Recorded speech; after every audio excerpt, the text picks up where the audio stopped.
Gregorian calendar অনুযায়ী শেষ হয়ে গেল আরও একটি বছর। হাতে রয়েছে আর দিন দশেক। এরই মধ্যে সারা বিশ্ব জুড়ে হয়েছে ফিরে দেখার পালা। বাদ পড়েনি আমেরিকার প্রাক্তন প্রেসিডেন্ট বারাক ওবামাও। 21 ডিসেম্বর নিজের এক স্যান্ডেলে ওবামা ভাগ করে নেন 2024 সালে দেখা তার সেরা কিছু ছবির নাম। আর সেখানে উল্লেখ হয়েছে পায়েল কাভাডিয়ার ছবি all we imagine as light. এই নিয়ে বিস্তারিত থাকছে আজকের প্রতিবেদনের বাকি অংশে। কেটিভি ছবি চ্যানেল থেকে আপনাদের সাথে আছি আমি মাহমুদুর রহমান সিয়াম। শুধু তাই নয়, ওবামার পছন্দের তালিকায় একেবারে প্রথম নামটি পায়েল কাভাডিয়ার all we imagine as light, conclave. এরপরে রয়েছে conclave, the piano lesson, the promised land, the seed of the sacred fig, Dune part 2, Didi sugarcane, a complete unknown. এক্সান্ডেলের তালিকা উপরে লেখা রয়েছে 2024 সালে বারাক ওবামার পছন্দের ছবি। ক্যাপশনে লেখা কয়েকটি ছবি যা এই বছর দেখে ফেলার পরামর্শ দেব।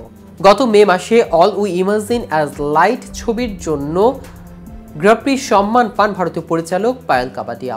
প্রায় 30 বছর পর কোনো ভারতীয় ছবি কান চলচ্চিত্র উৎসবে প্রথম সারিতে মনোনয়ন পেয়েছে এই বছর।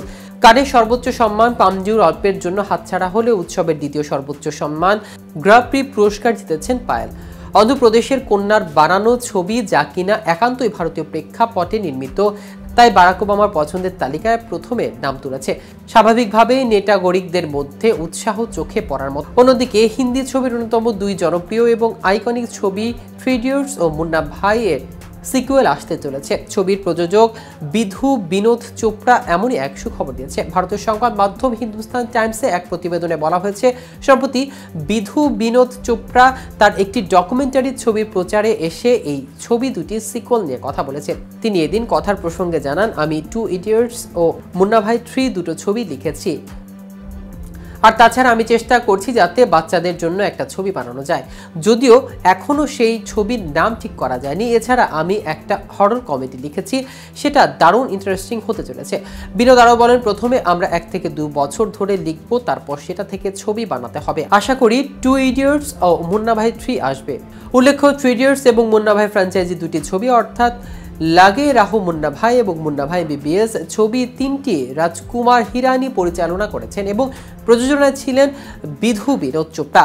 মুন্না ভাই হিসেবে সঞ্জয় দত্তকে দেখা গিয়েছিল। অন্যদিকে থ্রি ইডিয়টস ছবিতে আমির খান আর মাধবন ও শর্মন যোশী ছিলেন। এই 3টি ছবি শুধু বক্স অফিসে দারুণভাবে সফল এমনও নয়, এই 3 ভারতীয় ছবি সারা বিশ্বে আইকনিক ছবি হিসেবে পরিচিত। বলা বাহুল্য, নতুন সিকুয়ালে এই তথ্য দর্শকদের কাছে দারুণ একটি খবর, কারণ বহুদিনের জল্পনা কল্পনা চলার পর এবার স্বয়ং ছবির প্রযোজক সিলমোহর দিলেন। সে থেকে দর্শকদের আশা আগ্রহ এখন তুঙ্গে। তো ভিউয়ার্স, ভিডিওটি সম্পর্কে আপনাদের কোনো মতামত থাকলে আমাদের কমেন্ট করে জানাতে পারেন। সাথে সাথে নিয়মিত ছবি রিলেটেড আপডেট ইনফরমেটিভ ভিডিও পেতে কেটিভি ছবিজের সাথে থাকুন। ধন্যবাদ সবাইকে।